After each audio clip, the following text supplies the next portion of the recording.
Mesdames, Messieurs, en ces deuxième semaine de Carême, j'ai envie de dire, ouvrons la Bible.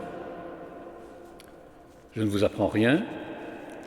La Bible s'ouvre par un récit, la Genèse.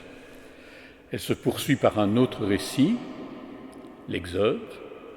Et après ces récits fondateurs, d'autres récits, dont le Deutéronome. Et puis, la Bible ouvre un nouveau livre, ce qu'elle appelle le livre des juges. Les juges, que viennent-ils faire dans cette galère? L'explication, elle est fournie par la Bible elle-même. Je cite, « En ces jours-là, il n'y avait pas de roi en Israël. Chacun faisait ce qui était bon à ses yeux. » Je traduis, le peuple d'Israël n'était pas uni, il y avait des tribus, il y avait des familles, et chacun agissait à sa guise, chacun faisait sa propre loi. C'est à ce moment-là, dit la Bible, que Dieu intervient et il choisit des juges parmi son peuple. Vous en connaissez les noms, Barak, Déborah, Gédéon, Samson, l'homme à la chevelure abondante. Qui sont ces juges? En réalité, ce sont des petits chefs de guerre. Ils défendent les armes à la main la terre de Canaan. Ils le font d'ailleurs avec un succès certain. Et vous devinez la suite de l'histoire. Le chef victorieux réclame le pouvoir. Il l'obtient, il l'exerce et il soumet les tribus à une loi commune. Bref, nous voici devant des hommes et des femmes qui, 12 siècles avant Jésus-Christ, tient dans ses mains tous les attributs du pouvoir. Il est omniprésent, il est omnipotent, il est seul maître après Dieu. Je le dis tout net, ce juge-là, le juge de la Bible, il n'est pas un modèle pour le juge d'aujourd'hui. Je dirais même qu'il est un épouvantail, on pourrait même dire un repoussoir. Le juge d'aujourd'hui, il n'est pas désigné par Dieu. Il ne fait ni la guerre, ni la loi. Il ne gouverne pas, il n'administre pas. Il n'est pas au sommet de la pyramide institutionnelle et il ne cherche pas à réunir dans ses mains tous les pouvoirs. Le juge d'aujourd'hui, il agit évidemment dans des domaines diversifiés. Ses interventions vont du familial au pénal, du social au fiscal, mais il n'empêche que ce juge-là, il exerce toujours une mission bien circonscrite. Il fait prévaloir le droit, il préserve la paix dans les familles, dans les entreprises, dans les relations sociales, dans l'État, et pourquoi pas d'ailleurs aussi entre les États, et il rappelle à chacun ses droits et ses devoirs. La question que je pose ce soir est la question suivante. Comment un tel juge peut-il arriver à ses fins s'il n'est pas indépendant, s'il ne témoigne pas à chaque instant d'un réel esprit d'indépendance dans l'exercice de sa fonction? Comment être utile si l'on n'est pas au-dessus de la mêlée? Alors j'ai employé le mot indépendance, le mot est lâché, c'est presque une incantation. Le juge est indépendant, le juge doit être indépendant, le juge ne peut être qu'indépendant et ainsi de suite. Mais la question de l'indépendance, elle soulève tout de même au minimum deux questions. Il y a la question du juge et il y a la question de la justice. Ce n'est pas la même chose. Il y a la question de l'indépendance personnelle et il y a la question de l'indépendance institutionnelle. La question de L'indépendance personnelle, c'est la question du juge, c'est la question de la personne, de l'homme, de la femme, qui siège dans un prétoire, qui remplit jour après jour la fonction de juger dans des causes particulières. Et ce juge-là, il doit être indépendant. Je veux dire par là qu'il ne doit pas céder, évidemment, aux influences ou aux pressions d'où qu'elles viennent. La seconde question, la question institutionnelle, c'est tout à fait différent. La justice est un pouvoir composé d'institutions, d'autorités, dans l'ordre judiciaire, le fameux pouvoir judiciaire dont le doyen vient de parler, mais aussi le juge dans l'ordre administratif, le juge dans l'ordre constitutionnel, un pouvoir qui est amené à coexister avec d'autres pouvoirs.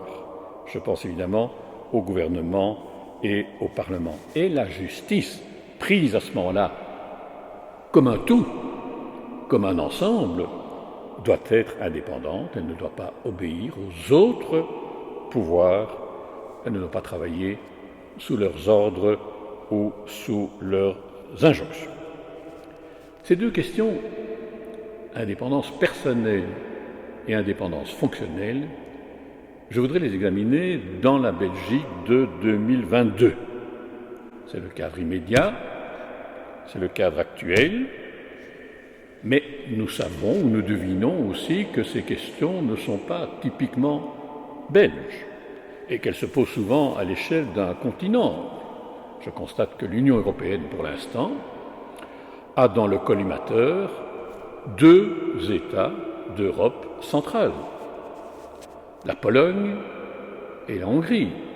Je sais bien que le discours est un peu atténué aujourd'hui, à raison du rôle que ces 2 États jouent dans le périmètre de l'Ukraine. Mais avant même cette guerre d'agression, ces 2 États étaient évidemment montrés du doigt parce que selon la Commission européenne, l'indépendance de la justice n'y est pas assurée. Les juges ne sont pas à l'abri des pressions, les juges ne sont pas à l'abri des interventions, les juges ne sont pas à l'abri de déplacements, parce qu'ils ne répondraient pas aux préoccupations du pouvoir politique en place. Le gouvernement, par exemple, s'arroge le droit non seulement de désigner les juges, mais de les révoquer, de les déplacer au vu des affaires à traiter. Nous n'en sommes pas là, mais sachons-le tout de même, les questions que nous examinons dans le microcosme belge, elles peuvent trouver un écho chez nos voisins ou nos partenaires de l'Union européenne. La question dépasse et de loin les frontières de notre petit royaume.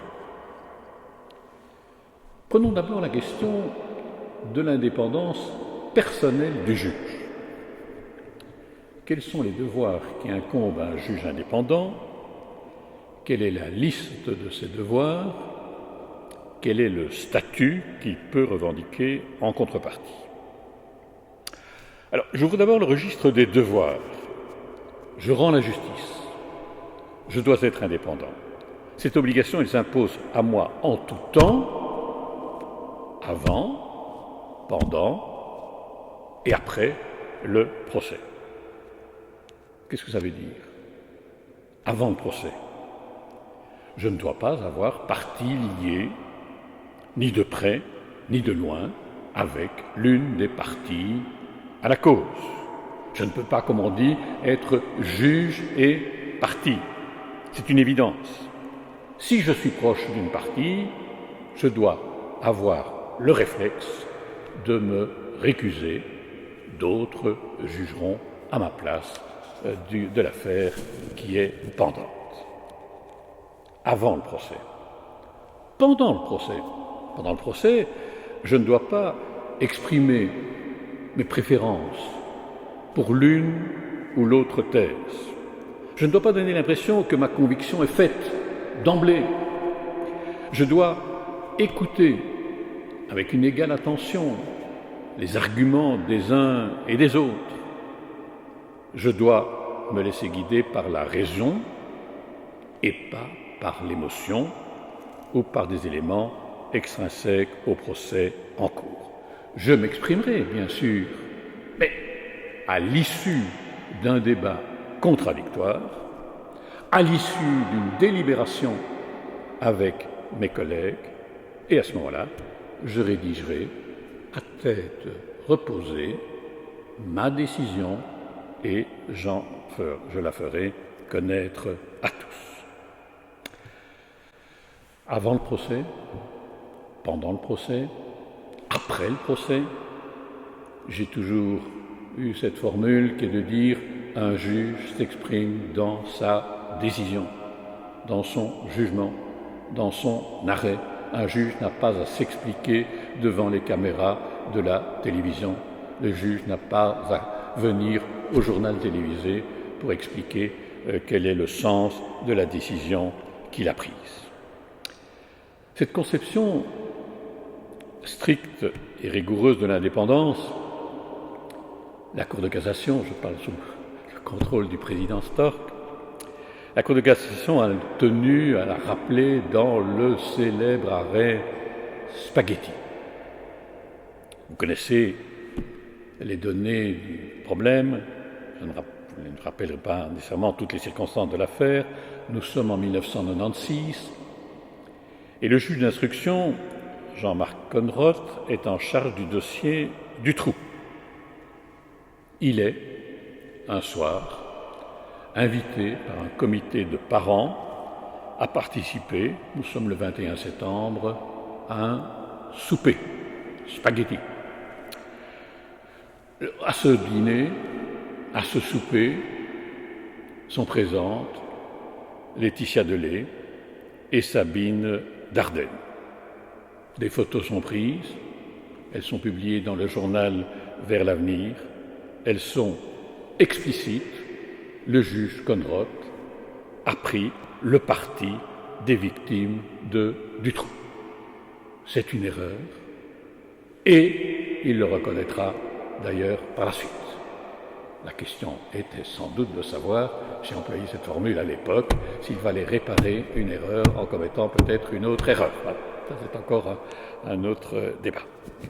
Le 14 octobre, nous sommes donc 3 semaines plus tard, la Cour de cassation va rendre un arrêt et elle se montre inflexible. Elle ne faiblit pas, elle ne se laisse influencer ni par la rue, ni par les médias, ni par les commentaires que les uns et les autres nous faisons à l'époque. Au contraire, elle va évidemment profiter de cette affaire pour rappeler le sacro-saint principe d'indépendance. Le principe d'indépendance s'impose à tout juge dans l'exercice de sa fonction. Elle s'impose en tout temps, elle s'impose en tout lieu, en journée comme en soirée, au palais de justice comme dans un repas entre amis ou connaissances. Voilà les devoirs, le devoir d'indépendance tel qu'il est rappelé par la Cour de cassation de Belgique. Les devoirs sont bien établis, mais il n'y a pas de droit sans devoir, ou il n'y a pas de devoir sans droit. Et j'ouvre donc le registre des droits qui reviennent à ce moment-là au juge indépendant. Je viens d'évoquer l'affaire Dutroux. J'ajoute que cette affaire a aussi conduit à redessiner un volet important de l'indépendance du juge. C'est tout le problème du statut du juge. Je m'explique. Nous sommes toujours en 1996, le 20 octobre. Ce jour-là, la marche blanche se met en route dans les rues de Bruxelles, de la gare du Nord à la gare du Midi.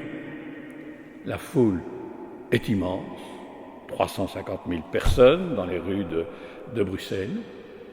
La foule s'avance dans le silence et la dignité.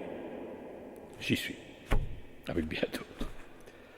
Le soir, je me trouve sur un plateau de télévision, nous sommes à l'RTBF, et on repasse les images de la manifestation. J'écoute surtout l'intervention du Premier ministre. C'est Jean-Luc Dehaene, à l'époque. Il a reçu les parents des victimes au Lambermont.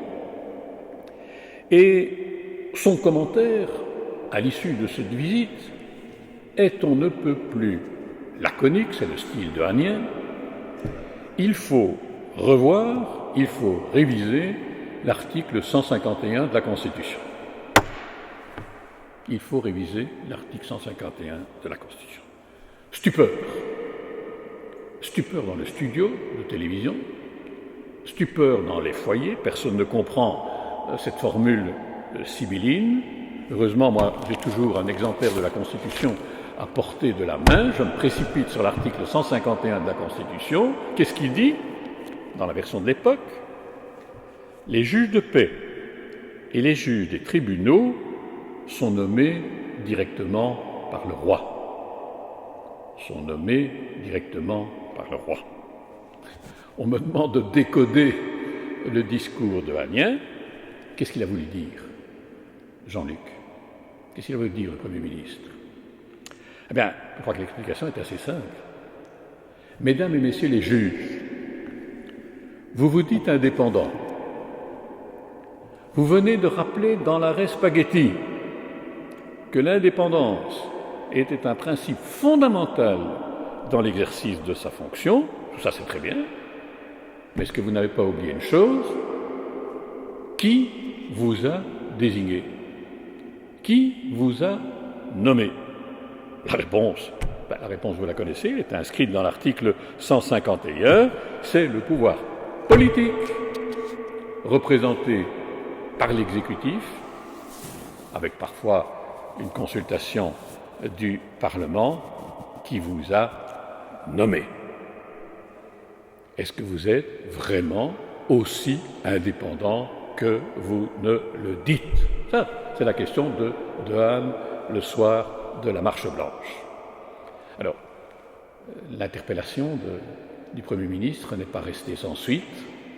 L'article 151 a été effectivement modifié, révisé profondément. Il le sera le 20 novembre 1998. Et que va-t-il dire? D'abord, il va, pour la première fois depuis 1831, pour la première fois, on va écrire dans la Constitution que, je cite, les juges sont indépendants dans l'exercice de leurs fonctions juridictionnelles. Même les juges du parquet, les magistrats debout, comme on dit, le ministère public, eh bien, la Constitution va dire ils sont indépendants dans l'exercice des recherches et poursuites individuelles.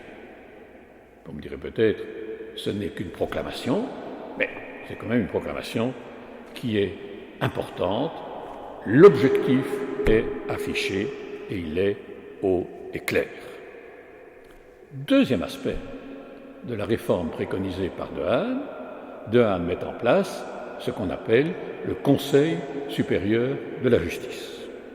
Alors cette institution sort de terre, elle est composée pour moitié de magistrats élus par leurs pairs et pour une autre moitié de membres extérieurs qui sont choisis par le Sénat à la majorité des 2 tiers.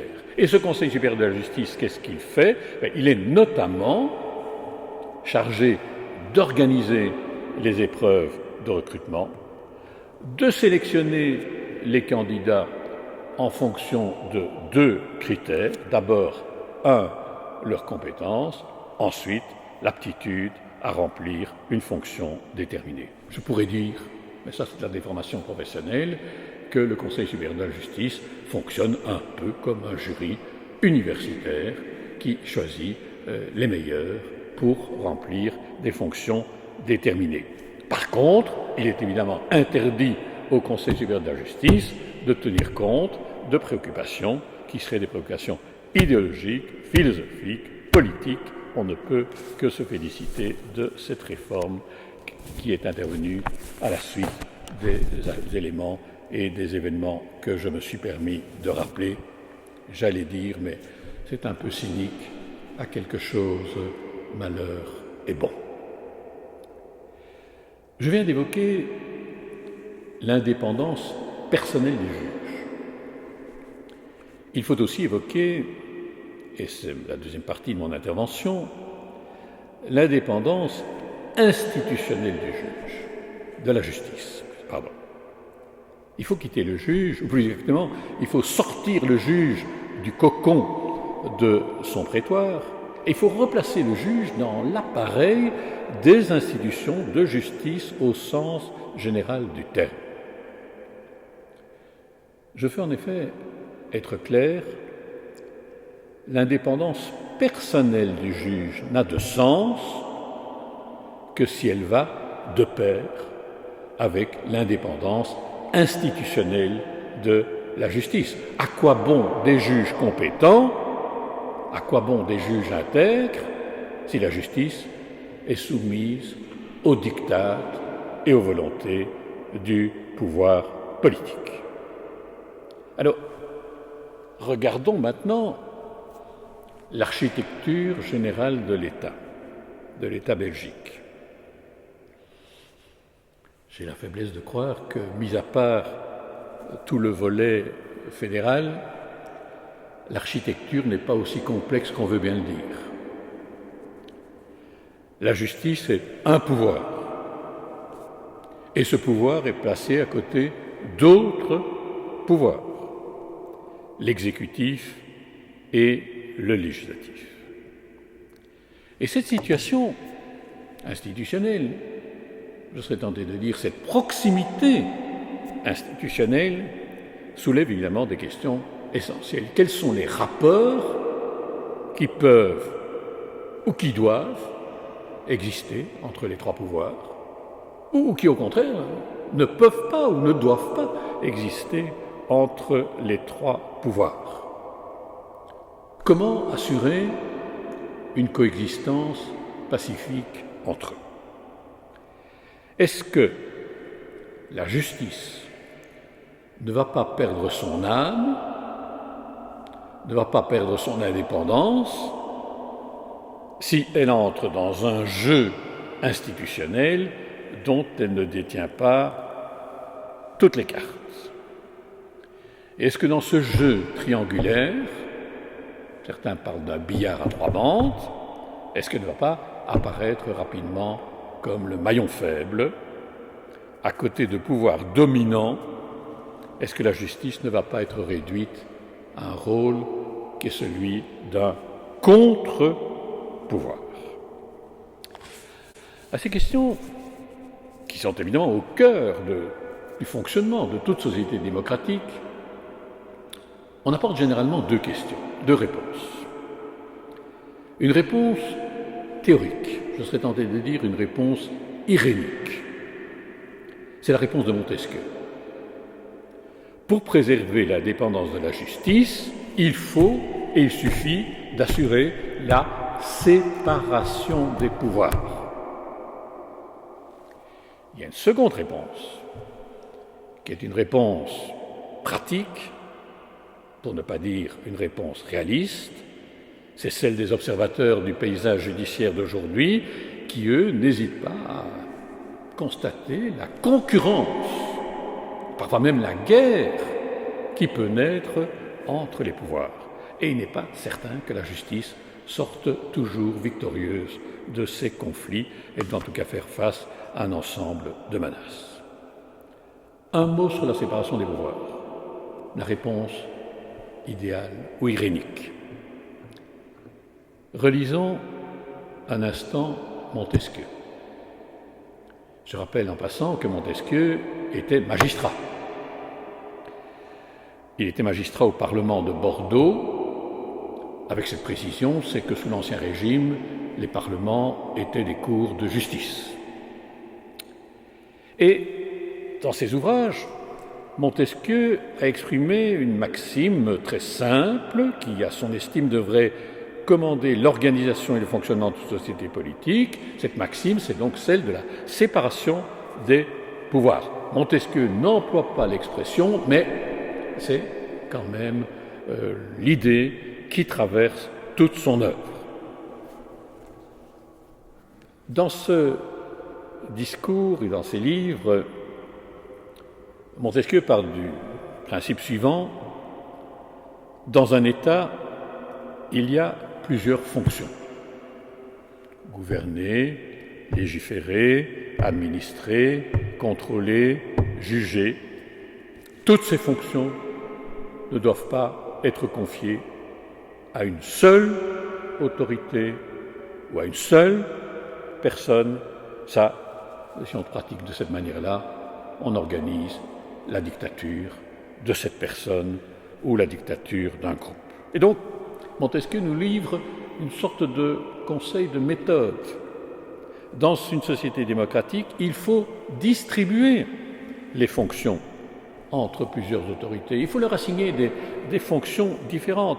Il faut morceler le pouvoir. Je rappelle la phrase célèbre: pour qu'on ne puisse abuser du pouvoir, il faut, vous entendez, il faut que par la disposition des choses, le pouvoir arrête le pouvoir. Il faut, si vous me permettez cette formule ou cette image, il faut instaurer des barrières de sécurité, comme celles qui longent nos autoroutes. C'est le meilleur moyen d'éviter des accidents graves. Attention quand même. Montesquieu ne préconise pas une séparation absolue des pouvoirs, une séparation rigide des pouvoirs. Il considère notamment que les deux pouvoirs politiques, c'est-à-dire l'exécutif et le législatif, doivent travailler, j'ouvre les guillemets, de concert. De concert. C'est la formule importante, c'est la formule qui est inscrite dans l'esprit des lois. Il faut que les pouvoirs législatifs et exécutifs collaborent dans la définition et la mise en œuvre des politiques publiques.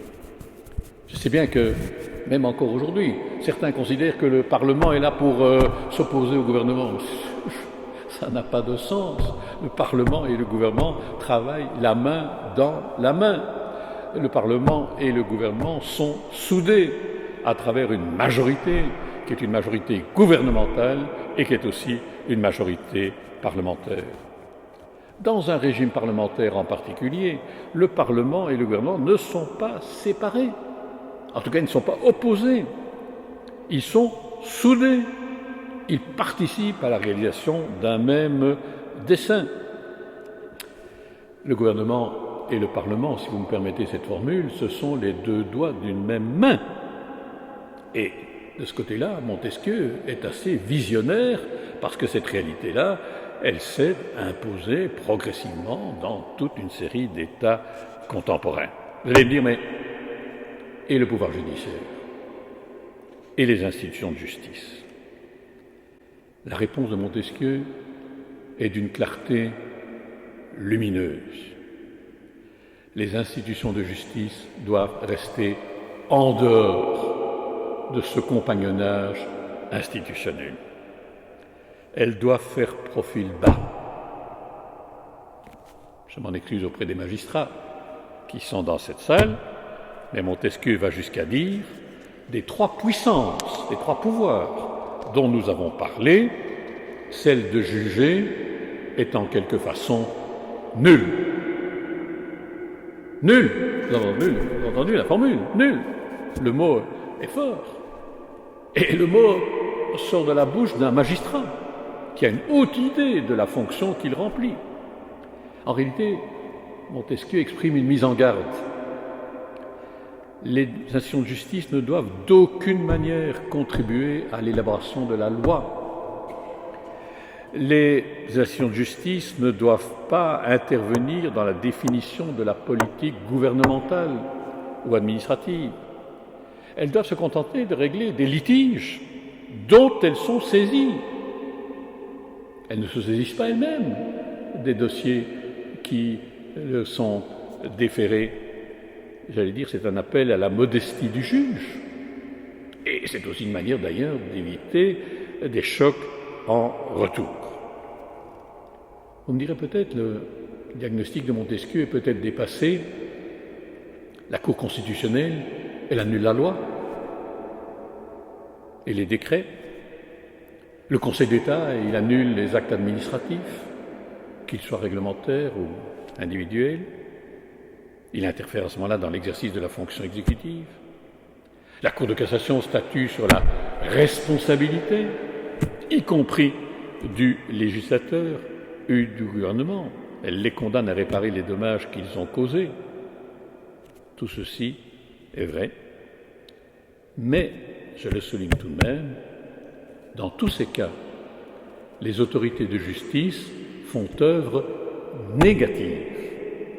Elles dressent des barrières, elles mettent des limites, elles instaurent des garde-fous. Pour utiliser une expression que j'ai souvent utilisée, le juge est comme un certain jardinier. Il arrache les mauvaises herbes, il coupe les branches mortes, mais il ne va pas jusqu'à replanter de nouveaux rosiers. Non, Montesquieu, de ce point de vue-là, ne s'est pas trompé.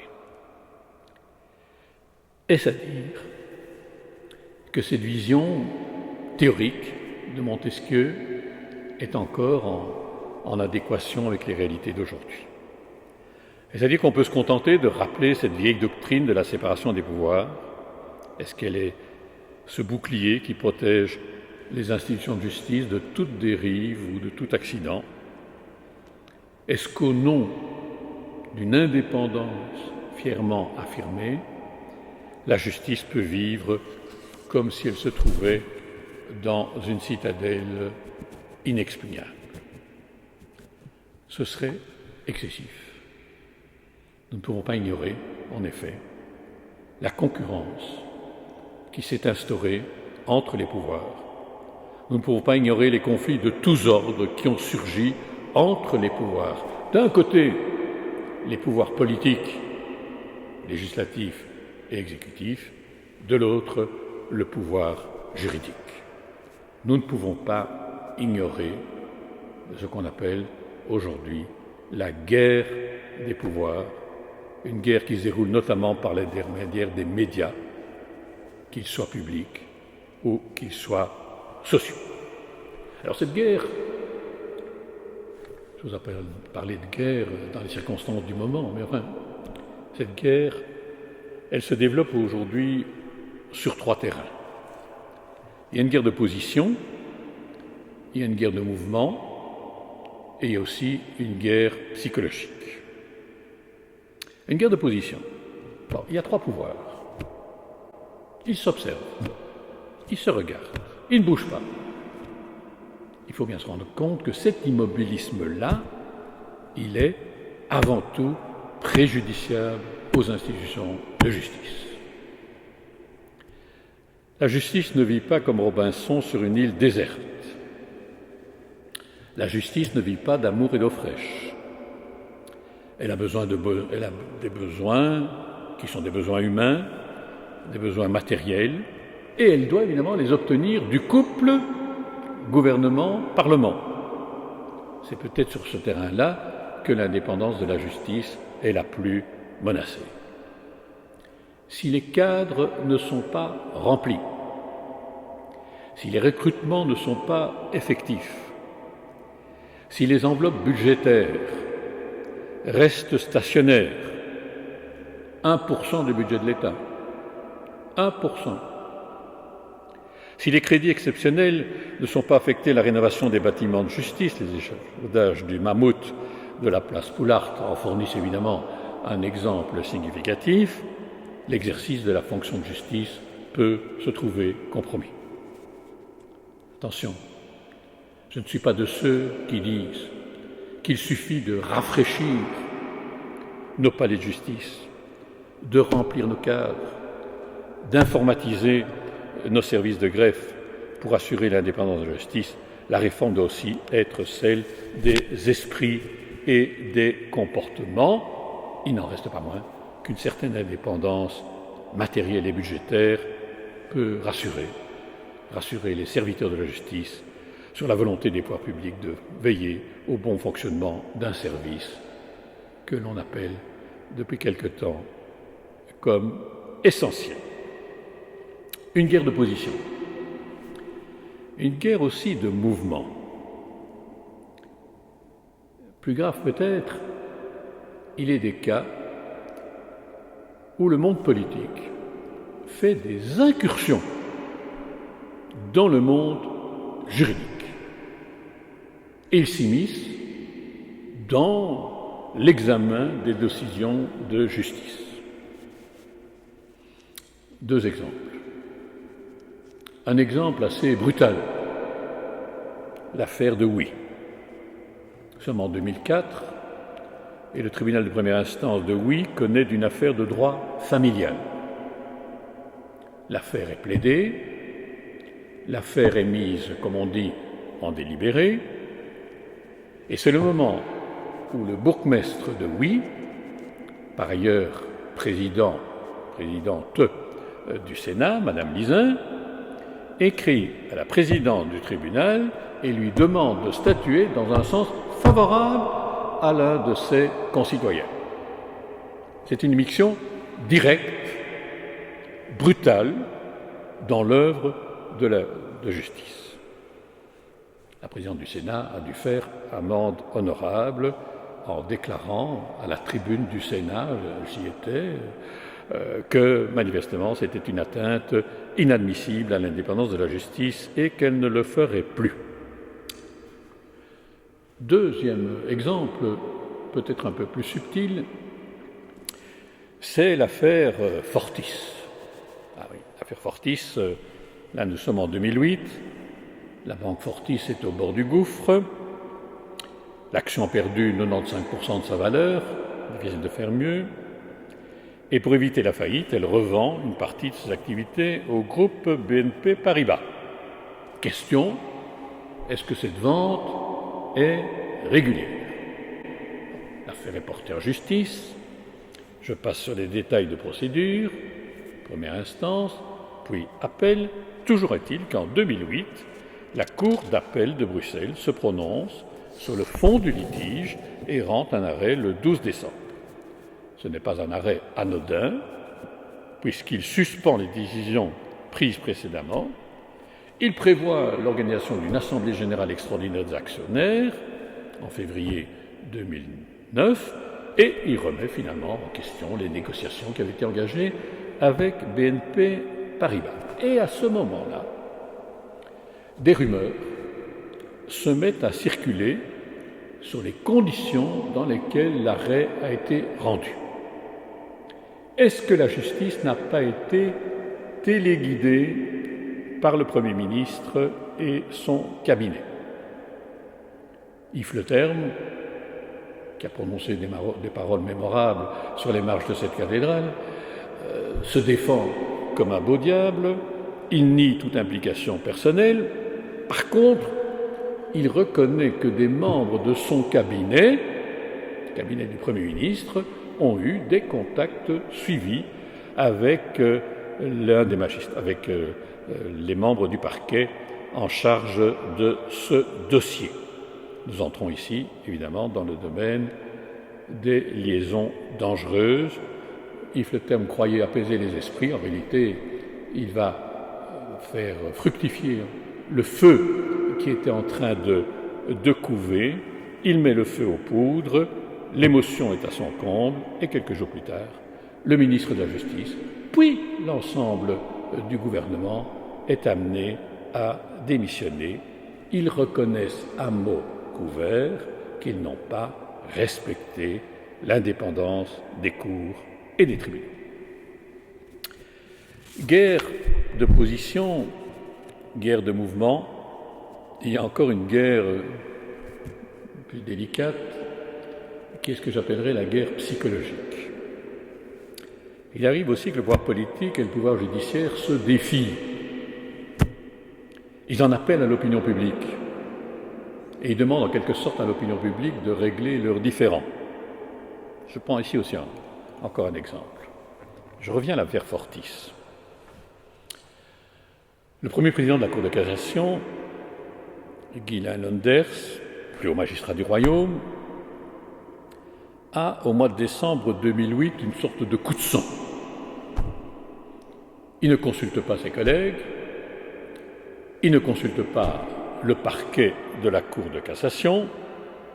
Non, de son propre mouvement, comme un grand, il prend son manteau et son chapeau, il prend sa voiture, et que fait-il? Il se rend au palais de la Nation. Et il demande à être reçu par le président de la Chambre, qui est Herman Van Rompuy. Il lui remet tout de suite une lettre estampillée d'un cachet personnel et confidentiel. Ce qui, soit dit en passant, est un peu naïf dans l'univers politique et médiatique que nous connaissons. Une note de 6 pages dans laquelle il dénonce les agissements de l'exécutif vis-à-vis des magistrats de la Cour d'appel de Bruxelles. Yves Leterme donnera une interview fin mars à la Libre Belgique en disant que la démarche de M. Lenders est tout à fait inappropriée, déplacée. Il parlera de mini-coup d'État, vous entendez? Et M. Leterme, d'ailleurs, invite M. Lenders à se demander s'il a encore toute l'autorité pour présider la plus haute juridiction du royaume. Le procureur général démissionnera, mais plus tard, en février 2011. Soyons clairs, la justice a tout à perdre à se livrer à un combat politique avec des pouvoirs politiques qui sont plus habitués qu'elle à ce genre de conflit. Elle ne peut pas brandir à son profit l'étendard de l'indépendance si c'est pour affecter l'indépendance qui revient aussi aux autres pouvoirs. Une chose est de se poser dans un palais de justice aux atteintes à la séparation des pouvoirs, une autre est de se rendre dans ce qu'on me permettrait d'appeler le temple de la démocratie pour faire la leçon aux élus de la nation. C'est une question de savoir-faire, il y a aussi des règles de politesse institutionnelle. Monsieur le doyen, mesdames, messieurs, en introduisant cet exposé au cœur de cette cathédrale, j'ouvrais la Bible et plus particulièrement le livre des juges, les 12 juges d'Israël. Pour clore mon intervention, je me rendrai peut-être dans une autre cathédrale, Saint-Bavon, à Gand, avec le fameux retable, le retable de l'agneau mystique. Regardons ce retable. Il y a un volet qui est connu dans le monde entier, ne fût-ce qu'à raison du vol rocambolesque qu'il a subi en 1934 et l'histoire romancée qu'Albert Camus lui a consacrée dans La Chute. Vous l'avez reconnu, ce panneau-là, c'est le panneau des juges intègres. Encore les juges. Curieux juges. Pacifiques, sans doute. Ils ne sont pas prêts à entrer en guerre. Ils ne cherchent pas à faire la loi. Mais ils se montrent. Ils enfourchent un cheval. Ils sont richement vêtus. Par opposition à un autre volet, celui des piétons, en réalité celui des ermites et des pèlerins. Les frères Van Eyck ont achevé de peindre le retable en 1432. J'ai tendance à croire que le volet des juges intègres est tout à la fois image de tradition et image de modernité. Image de tradition, les juges ne se sont pas débarrassés des attributs et des atours du pouvoir. Ils incarnent le pouvoir. Ils montrent le pouvoir avec une certaine ostentation. Ils sont conscients du rôle éminent qu'ils jouent dans la société. Il ne faut pas cacher cette réalité institutionnelle, cette réalité de pouvoir, pas plus aujourd'hui qu'hier. Mais le volet peut être aussi image de modernité. Ce qui me frappe, c'est que les juges sont qualifiés d'intègres. Ce n'est pas indifférent. Les juges tiennent leur légitimité non pas des modalités de leur désignation, non pas de leur statut, mais de la qualité du travail qu'ils doivent accomplir. Les juges ne sont crédibles que s'ils peuvent se revendiquer d'une pratique d'intégrité et, ajoutons aujourd'hui, d'efficacité. Je sais bien que, comme d'autres autorités publiques, les autorités de justice ont perdu de ces temps-ci une partie de leur aura. Elles ont peut-être même perdu une partie de la confiance que les citoyens sont en mesure de leur témoigner. La justice est opaque, dit-on. La justice est lente, ajoute-t-on.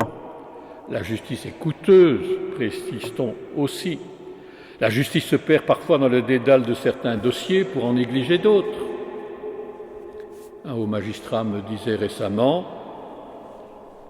vous comprendrez la portée de l'ironie, la justice s'occupe parfois de trouver les poux dans la fourrure d'un animal domestique, alors qu'elle devrait s'attaquer à tuer des mammouths. Il ne suffit pas, en d'autres termes, de se draper dans la toge de l'indépendance, il faut aussi affronter les difficultés et les défis de l'efficacité. C'est sans doute ça l'enjeu aujourd'hui. La justice doit reconquérir la confiance qu'elle a perdue auprès du citoyen.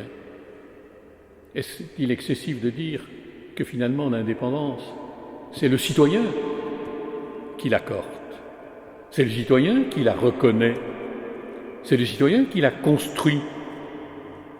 La citadelle assiégée, le mot a été utilisé par le chef de l'État, doit ouvrir ses portes, elle doit offrir aussi aux citoyens la possibilité, l'occasion de reconnaître la tâche éminente qui lui revient, c'est-à-dire maintenir la balance égale des droits et des intérêts. Je vous remercie en tout cas de votre bonne attention.